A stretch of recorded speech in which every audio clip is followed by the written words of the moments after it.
like to tell people what they can expect. I'm going to be introducing Brother Mike here. He's going to tell some stories from their mission trips this year, maybe show a few slides. I will also use him as part of the remarks in my sermon this morning. And I will be talking about God's providences, how he leads. So we're very fortunate on the Sunnydale campus. We have an evangelism department. Well, you're wondering, what's an evangelism department? Well, that department is charged with the responsibility of training students, and then finding witnessing opportunities for those students. Those opportunities might be local, and of course we do have international mission service that they do. So Mike, if you would come up, if you could just go ahead and proceed. Thank you. Good morning, church. Every time I come to Nevada, it's like a homecoming, a reunion, and I appreciate that. I see a lot of familiar faces, a lot of good friends. It's good to be back here. A lot of new faces, and I look forward to getting to know you better. My name is Mike Needles. I'm the Director of Evangelism at Sunnydale Academy. I just want to take a few minutes and share a couple of stories that happened in India this year. Talking about God's providence. As we were driving up here, Mr. Bales shared with me that the sermon was entitled God's Providence. And I said, well, it's providential because the story I'm going to talk about is how God's timing is perfect and God's plans move forward. The first story is a simple one, but it kind of sets the tone for this year's mission trip. And that is, our mission trip to India is one where the students preach. They begin preparing their sermons in October. Those months are designed to get them familiar with the material, but also kind of to help them settle their nerves, become comfortable with the idea of standing up and proclaiming the gospel. One of the exciting things about India, and something you have to prepare the students for, is that where we go in India, people really haven't heard much about God, especially a creator God. There are some Sunday-keeping churches around, but most of their teachings are fairly focused on tithe giving, strangely enough, because that's how the pastors of the Sunday churches are paid, is how much tithe they collect.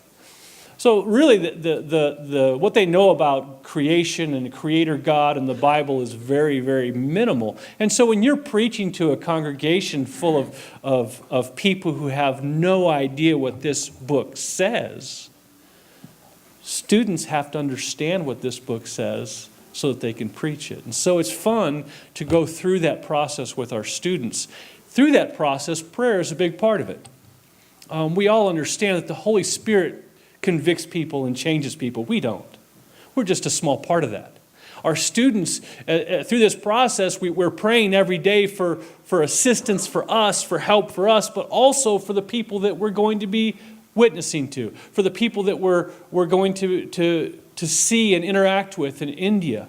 And so this year, every day when we met, we would pray specifically for the people that we're going to be interacting with. And once we arrived in India, immediately we began to see that God went before us, and he was answering prayers before we were ever there. The first story, there was a young family in a small village. It was about 100 miles away from where we were at this year. But they had been convicted that the Bible told them to worship on Sabbath. They didn't understand what that meant. They had been Christians for a short time. They had no pastor, but they had a Bible and they had been studying the Bible. And about 6 months before Sunnydale arrived, they started to read scripture that talked about the Sabbath, and the Sabbath being a holy special day, and remember the Sabbath day. And they begin to ask questions. Why are we meeting on Sunday if Saturday is the day? Through this process, they were praying that someone would come to help them understand this. And it just so happened that one of our Bible workers who was coming to assist our students, traveled through that area, met these people, and I shouldn't say, did I say accident? Providential. He met these people, shared with them that we are a Christian body, we believe in the Bible, and we worship on Sabbath. And so they were so excited, they felt like God had sent this man to come to their village just for them, to help them with this understanding. They so excited, in fact, they found out that students were going to be preaching evangelistic series. One of the families, all three of them, got on a small little motorcycle, rode the 100 miles to come to the meetings. They were only able to stay for one night, and guess what night that was? It was the sermon on the Sabbath. And you sit there, and some people might just breeze right over this fact. You can't tell me that God didn't plan for that sermon to be preached on that night, and those people would just happen to come on that. God, it was working in their lives. They were so happy. We decided that the Sabbath before we left, let me back up one second, just so you understand how committed to this idea of Sabbath. They felt like it was time to move away from the church they were attending on Sunday. So they all pooled their money, poor, but they had enough to rent a room in a building. And that was their church. And they'd been meeting there faithfully every Sabbath. So we heard this, we found this out, and so I asked Curtis Cowan, one of the leaders, to take one of our students, Molly Unterscher, and those two went and preached. Molly, actually, the student, she preached that Sabbath at this church to these people, and they had a wonderful time with them and trying to encourage them and helping them to understand that you live in a part of the world where, hundreds of miles away is the closest Adventist presence. We will try to send someone to you. Before we were left, we were able to organize a Bible worker to go to that village to help them understand what they're learning. And so I see the hand of God in this, and it gives me courage. And not to mention what our students get to experience. Brittany Cooper. This story is not about Brittany Cooper, but her site that she was preaching in was a tough site. It was a tough site because it was over an hour away from where we stayed. This is not normal, but it just worked out. She had 7 translators in 10 nights. Something kept coming up, and her translator had to leave. I said, "It's not you, Brittany. It's not you. Don't worry about it. Just keep preaching. Keep preaching." All the other students had the same translator the entire time, except for her. So she made all the switching. No one else had to. But she kept preaching. She kept preaching. There was a young Sunday keeping pastor who was attending her site. Pastor Babu Rao. And he also, about 3 months before we got there, had been reading that the 7th day was the Sabbath, and he began feeling convicted that he was not fully worshiping God. Felt like there was something missing.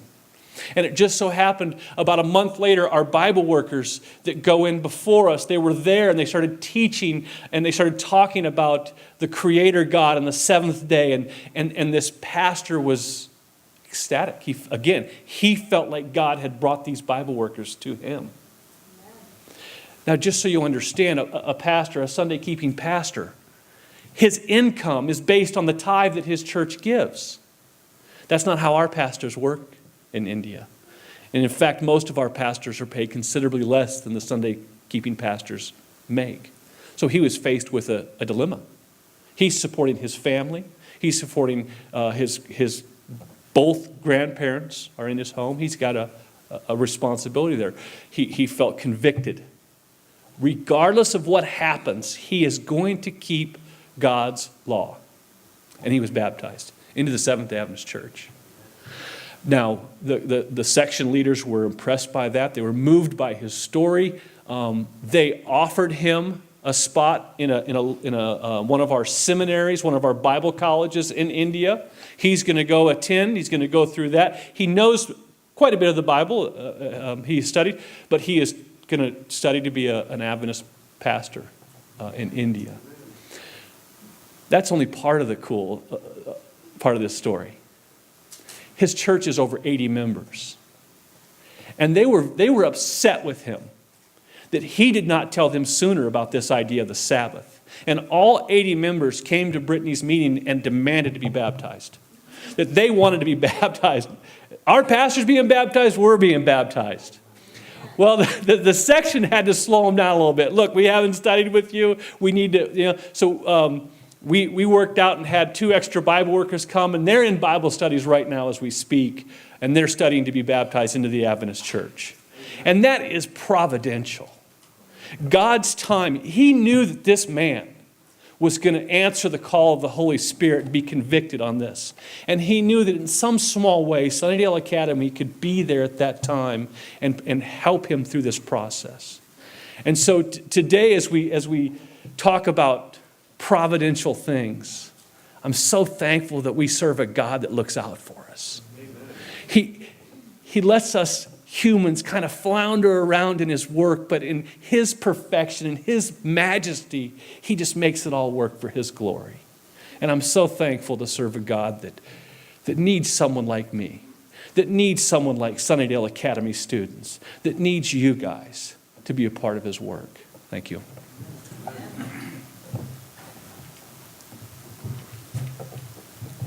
Sorry. Thank you, Mike.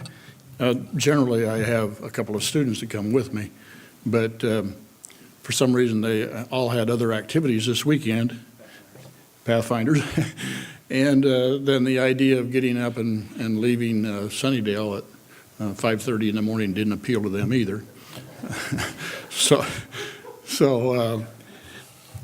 I know she introduced me, Tracy introduced me as a representative of Sunnydale.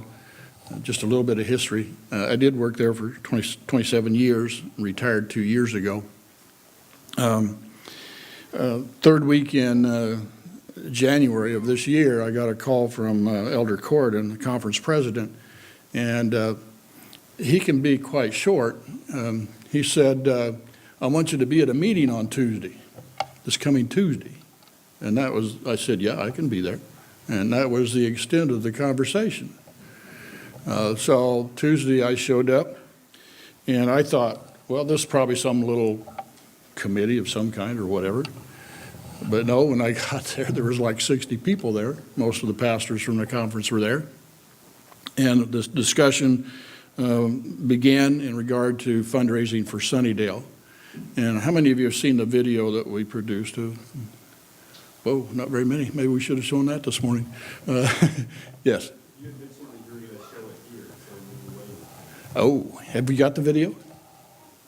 I've got it, but I'm with you, so I'll show it. Okay, show it next week. Okay, I'm sorry. Normally I have a video with me. I did not bring one with me this morning. But it is the fundraising campaign. I'm going to go just a little bit about the campaign. Sunnydale in the past has raised money for students in arrears. What that means is we let students in regardless of their financial standing, and then we attempt to raise the monies that we need to during that school year. The direction that we're looking to now is to raise a pool of funds so that we have those funds in advance.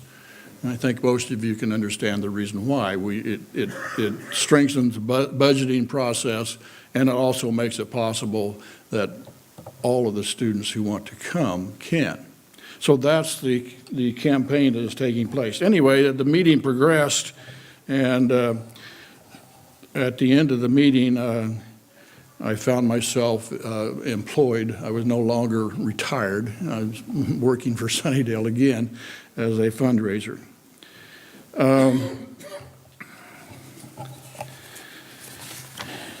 Having been there 27 years,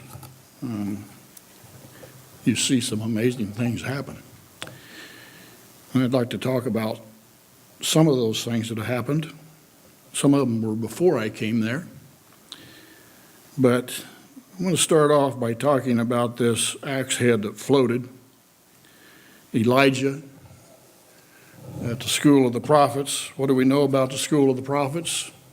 Well, we know they were started by Samuel. It mentions specifically that he started 2. There were more than 2. There are others mentioned in the scripture. At the School of the Prophets, the instructions seem to center around 2 things. The theme was the instruction in the law. Of course, they did not have the total scriptures at that time, so instruction in the law was a critical thing. And the other was instruction regarding loyalty to the Creator God. You remember the story of Elijah on Mount Carmel and how he had a signal victory there, I think I would call it. But after that victory over the priests of Baal, where God displayed his power and his pleasure and letting everyone know that, yes, there is a Creator God, Elijah had a relapse or a lapse, and he ran. Somebody was out to get him. That happens quite often when you are bold. He fled into the wilderness, and after being there a while, God came to him and said, "Elijah, what are you doing here?" And then he made a few interesting comments. And the comment of Elijah was that, "I'm the only one left in Israel that honors God. Just take me too. Just let me die right here." And God said to him, "You don't know it, Elijah, but there's 7,000 others whose feet or who have not bowed to Baal." Well, where did those 7,000 others come from? Their leadership came from the schools of the prophets. They were the leaders of those 7,000 people. So now we find that Elijah is visiting those schools with his companion, Elisha, who is to take his place. And as they visit those schools, there sparked a revival of relevance. Enrollment increased, so we have the scene that was read today. There are two aspects of this story that I'd like to explore this morning. God's providences and miracles accompany the building up of his work. Hence the story of the axe head that floated. And the second one is, our schools today need to consider themselves to be schools of the prophets, have the same goals, the same missions. We'll deal with them in that order.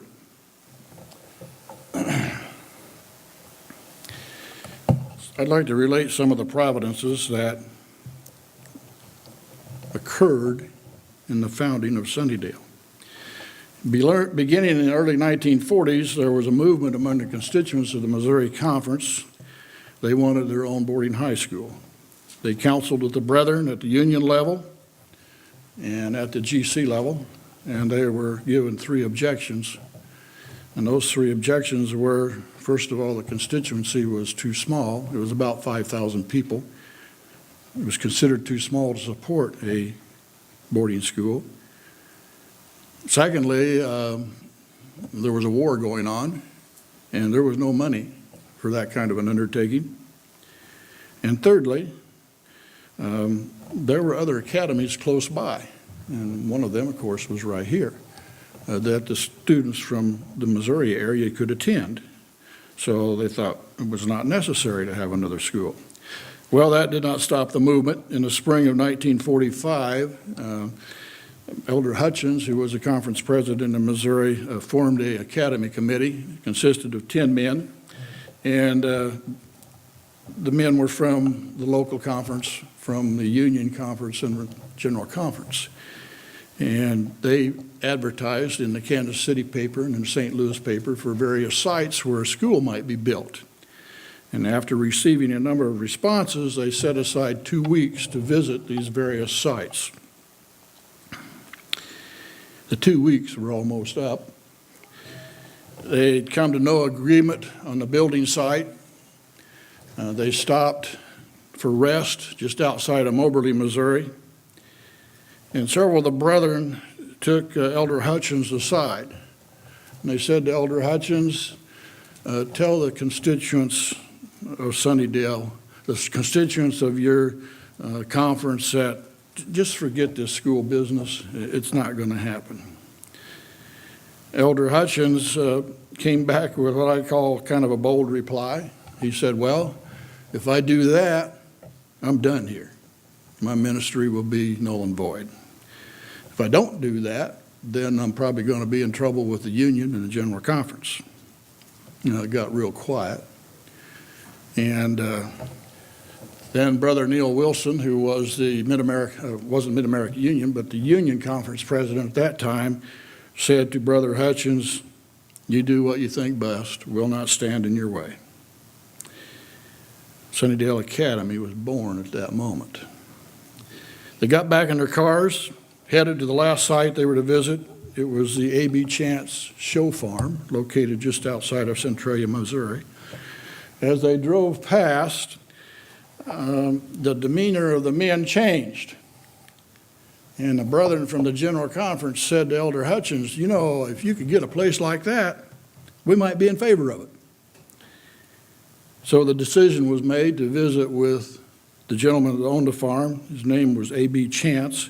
He was a manufacturing entrepreneur who had built up the farm as a hobby farm and as a show place. Elder Hutchins was selected to go in and visit with him. They drove into town. He was not there. As they were driving into town, he was driving out to the farm. So they went back to the farm, visited with him, and he said, Brother Chance said, I got $500,000 invested here. I'll take $250,000 for it. Well, the discussion continued. When he learned that they were intended to build a school there, he said, well, I'll come down. I'll take $125,000 for it. Negotiations continued over the next few weeks, and he came down to $75,000. That fall, at the General Conference session, a discussion time was made for what was known as the Missouri School Proposition. And after 3 days of discussion, the deliberations stopped. They had $70,000, but they were stalled. Elder Hutchins went to his hotel room that evening, wondering what he should do.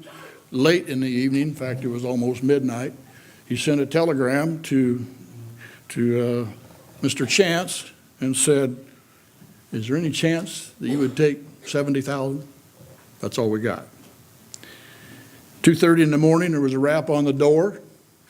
It was the bellboy with the telegram coming back from Mr. Chance, and the telegram said, must have that school.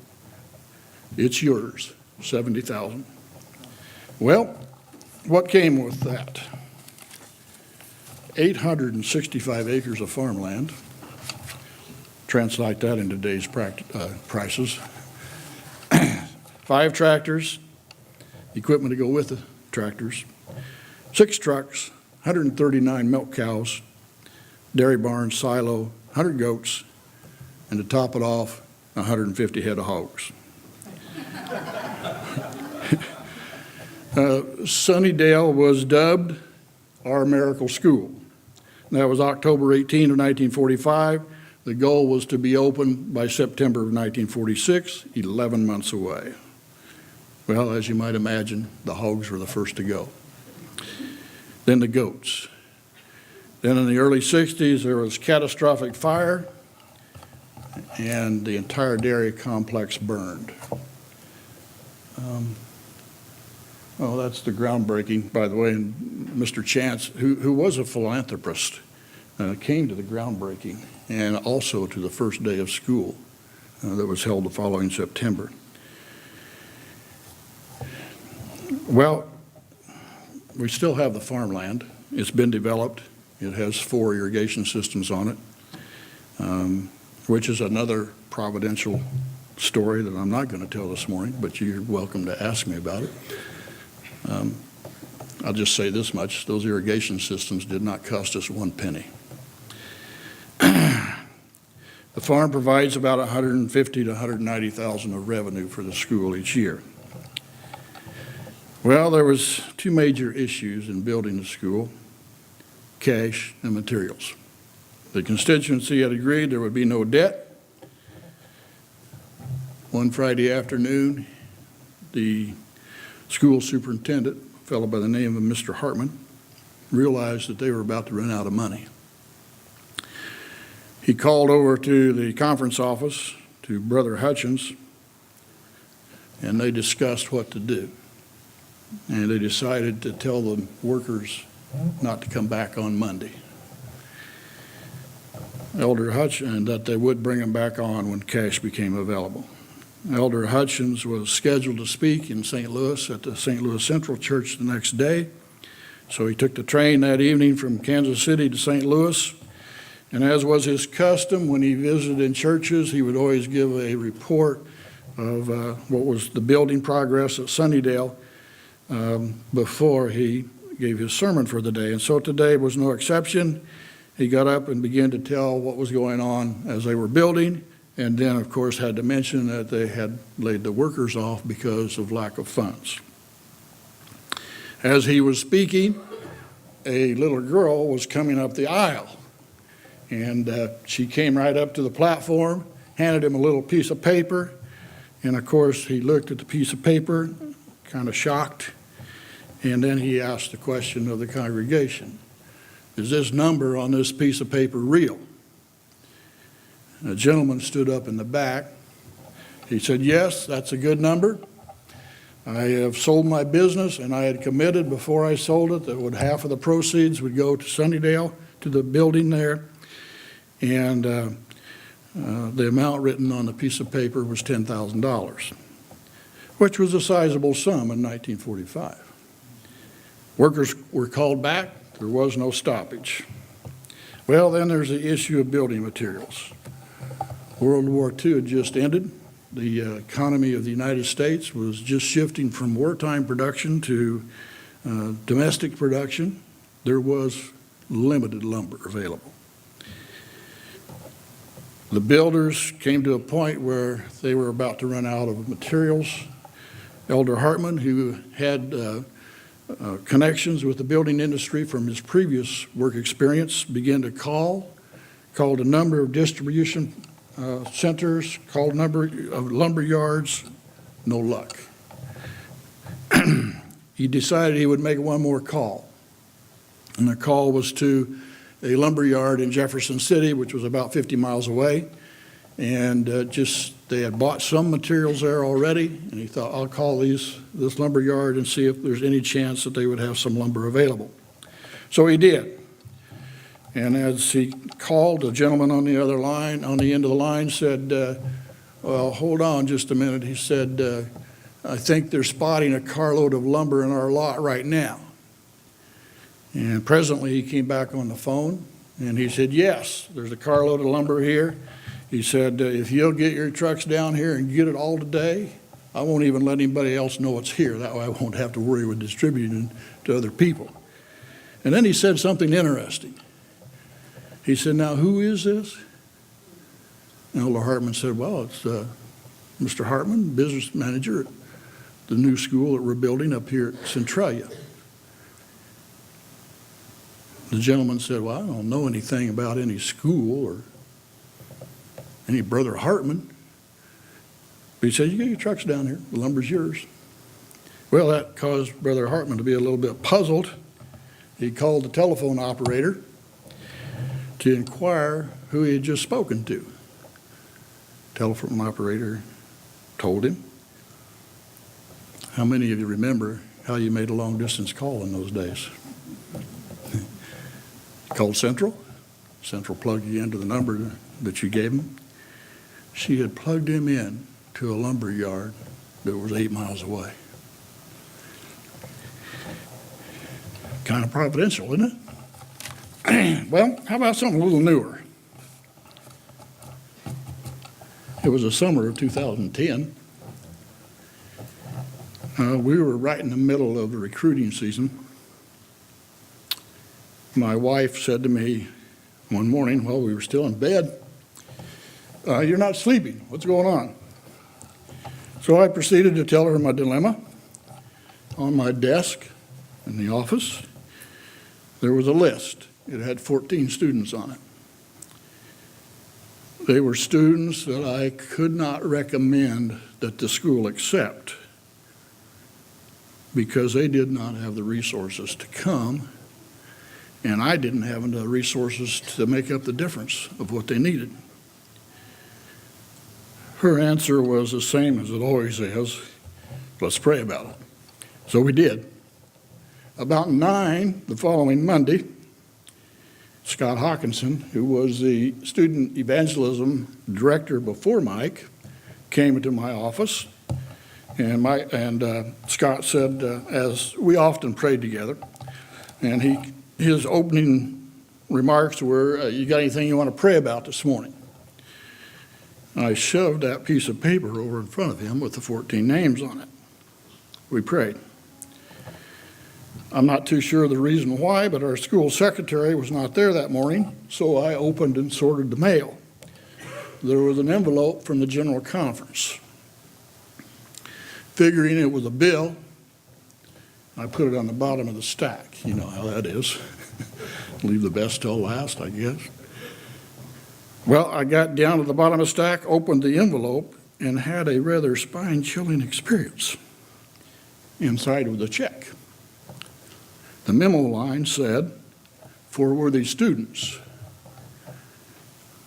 It was an anonymous check. Still don't know where it came from. The amount was $100,000. Well, that kind of sounds like an answer before you called, doesn't it? That check had to be in the mail before we prayed.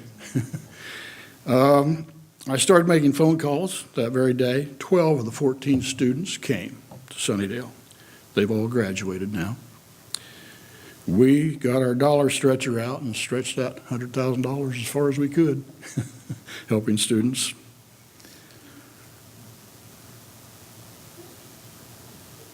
An even more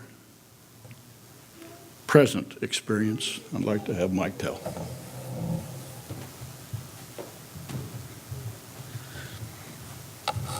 Driving up here, we were talking about money and how God works and how things just happen. And I was sharing with Irv our budget for mission trips. It's pretty fixed. There's not a lot of leeway. And every year I have to come up with the plans for these trips, and I also have to come up with a budget to make sure that we can pay for these plans on these trips.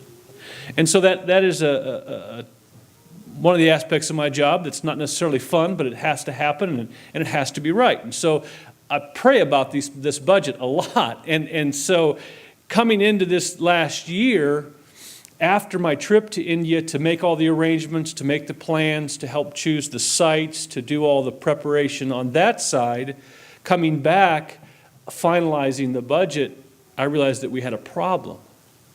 And the problem was our generators were going to cost us a lot more than normal.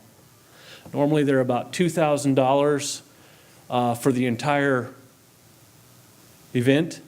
This time they were going to be $6,000.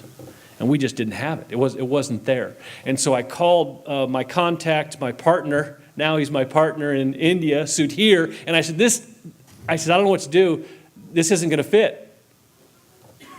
We can't pay this for generators. We can't do it. Can they come down at all? Well, just so you understand, the part of India we were at was very remote. Very remote. We were a long ways away from any type of city that had any type of rental facility that could even meet our needs to get 10 generators. So they were charging us quite a bit for this, which I'm not going to fault them for that. But the numbers weren't adding up. And so for a couple months, I was praying every day. Me and Sudhir would email back and forth every week, and we were just brainstorming and praying. And at night when I would go to bed, and this is on my mind, I would just say, God, this is your trip. You've got a plan. I can't see it. You know what's going on here. We have to find a solution. And It came down to the week before we were going to leave, and I was a little bit nervous. That's an understatement. I was panicked because I still didn't know how we were going to come up with the difference. The students had raised their money. We had bought the plane tickets. We were going, but to get there and not have any electricity was going to be awkward. 2 days before I left, I got a phone call from Sudhir, which is odd because he normally emails. He says, Mike, don't worry about the generators. It's taken care of. That's all he said. I said, I'll see you in 2 days. When I got there, he explained to me what he meant. And what he meant was they figured out a way, and they have their ways, and I don't necessarily get involved with everything that they do. They got permission to splice into the electric grid temporarily. For those of you who understand electricity, that's not necessarily an easy thing to do. Well, they made it fairly easy, not safe, but easy. They just literally climbed that light pole and just wired those wires right into the power lines. And I thought, someone's going to die. No one did, and we had electricity the whole time. And that was exciting. But what really was neat was after we were done, we had an opportunity to visit a couple villages close to the church where we were sleeping. They had no water. There was zero water. And they were walking about a half a mile or more to get water when it rained. And when there was no rain, they literally had no water. And so at the end of this trip, we're praying that something would happen, that we could get water to these villages. Well, it just so happened that we had money left over from our budget. And the students gave an offering of their own money. We put that all together, and it was just enough to put in 2 wells, one in each village, so those villages can have water. Now, again, it may seem like a small thing, but when you wake up every morning and you can walk 20 feet and get fresh, clean water, that's a life-changing thing. And so just seeing how God works miracles to ease my humble mind on the budget, which really isn't the big deal. The big deal is those wells are going in.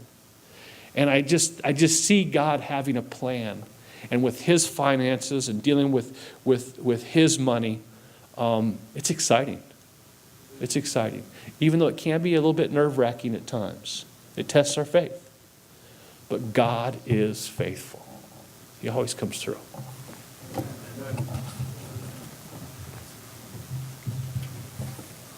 Thank you, Mike. One more story and then we'll close off. It was a Monday afternoon, about 4 in the afternoon. I got a call. The lady started the call by saying, "You don't know me? I'm not a Seventh-day Adventist, but I have a niece, and she has 2 cousins that come to your school. I'd like to see my niece at your school. And I understand you're going to be recruiting in our city this week. Would you please come and see me?" Of course, I agreed. And it was a Thursday evening when I arrived at their home. The aunt answered the door, invited me in. We sat around the kitchen table and talked. The little girl that was the niece she was talking about did not even know why I was there. In fact, she was playing in the backyard. She was an 8th grader. So after some discussion, the aunt called the little girl in, and of course I had to go through much more rigorous explanation of Sunnydale because she'd never been there before. After I got through going through all my canvas, I asked the young lady, I said, "Do you think you'd like to attend a school like that?" And she said, "Yes, I would." So there was more discussion. The aunt dismissed her to go back out and play, and we began to talk finances. She told me what the family could do, and I had to tell her that I'd have to go back and see if there was some way I could make it work. I did forget one little detail, and that was the fact that this young lady was very attractive. And I knew the school district where she would be going to school it would not be a pretty thing. I mentioned to the aunt, I said, this young lady doesn't have any business going to that school district. And she said, yeah, I know that. So I went back to the academy. A couple days went by, and I was able to find some sponsorship money to help her, and she enrolled that fall. 4 years have gone by. About 2 months ago, I called the campus chaplain, and I said to him, has this young lady made any kind of commitment to Christianity? And he said, no. He said, I can't seem to initiate the conversation. We talked a little bit. He said, well, I will try to initiate the conversation again. And by the way, this young lady was scheduled to go on a mission trip. So I never heard anything more about it. About 6 weeks went by, and I was walking up the steps of the administration building, and the young lady was coming down the other side of the steps, and she stopped right in the middle, and she said, Mr. Bales, I want to invite you to my baptism.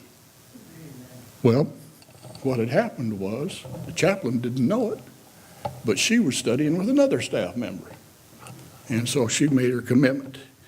That commitment was, what's the word I would say, Mike? It was cemented when she went on the mission trip, because she went as a builder, but they were having some evangelistic meetings too, and she went to every one of those meetings.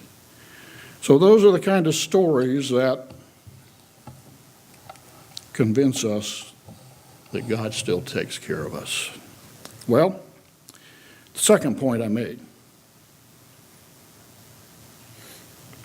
Our schools today need to consider themselves to be schools of the prophets, who have the same goals and missions. Instruction in Bible history, the gospel, doctrine, have always been part of the curriculum at Sunnydale. Many of you might be aware of the Value Genesis study that was done in the early 90s, began in the early 90s. And as scholars studied those results of that study, they discovered something. They discovered that young people who were experiencing, witnessing, and Christian service while they were in the academy and college years stayed in the church. They continued to be supporters of the church after they had moved out of the education cycle and into adulthood. Coincidentally, or providentially, however you want to say it, shortly after that time, we began our school of evangelism to meet that particular fact. We needed to get our kids, our students, involved in witnessing and evangelism. Domestic and international opportunities are provided. The results of those opportunities are rather amazing. This was our 10th year of being in India. In the Sundarban Islands, we went there 9 years in a row, just off the coast of India. There are 10,000 Seventh-day Adventists today that were not there 10 years ago. Was it all our students? No. The local conference helped. They sent Bible workers. But our students were involved in what I call the harvesting process. What a strength or what a faith-building experience that is. Shortly after we began our ministries in the India area, we began building buildings in Africa. Today there are over 75 buildings at schools and orphanages in Africa that are full of young people learning how to be better citizens here and learning how to be eternal citizens. Well, there's another mission of the School of Prophets that we can't ignore. Instruction was given on how to avoid the influence of the heathen nations around them. It seems odd to us that Baal worship would appeal to God's people. Guess what? Nothing's changed. May not be a worship of a stone idol, but there are plenty of other gods out there. Whether it's materialism, power, self, whatever it might be. It's particularly attractive to our youth today. So how do you deal with that? You build a wall. Electronic media goes through walls. Smartphones, smart TVs, Instagram, Facebook, Snapchat, a whole bunch of others that I don't even know about. There are more ways today to become enmeshed in the moral decay of the world around us than ever before. Isolate and insulate, that doesn't work either. It doesn't produce well-rounded Christians that can stand up to the wiles of the devil. Instruction in how to be in the world, but not of the world, is more important today than ever before. Sunnydale is dedicated to that instruction. A couple of Bible texts I'd like to mention in closing.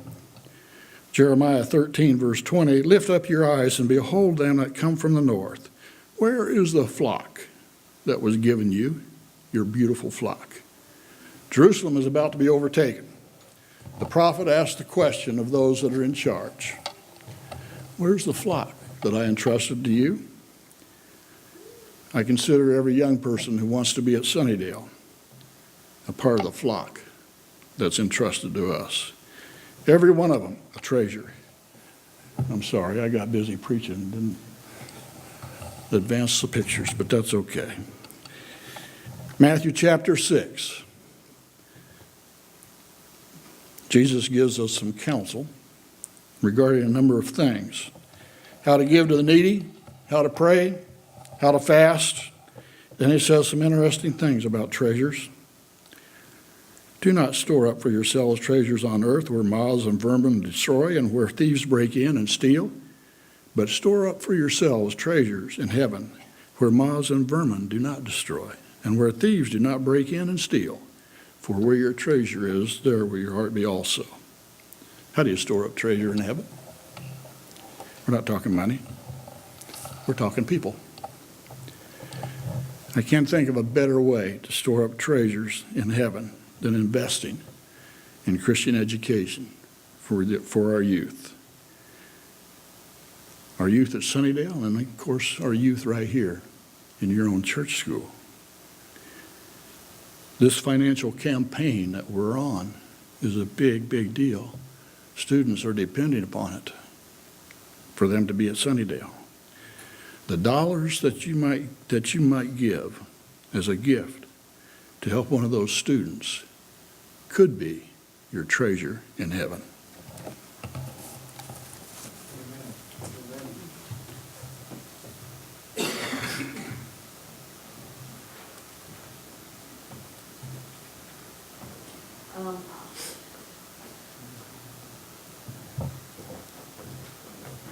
Not sure if I'm allowed to do this, but I'm the boss this week, and so I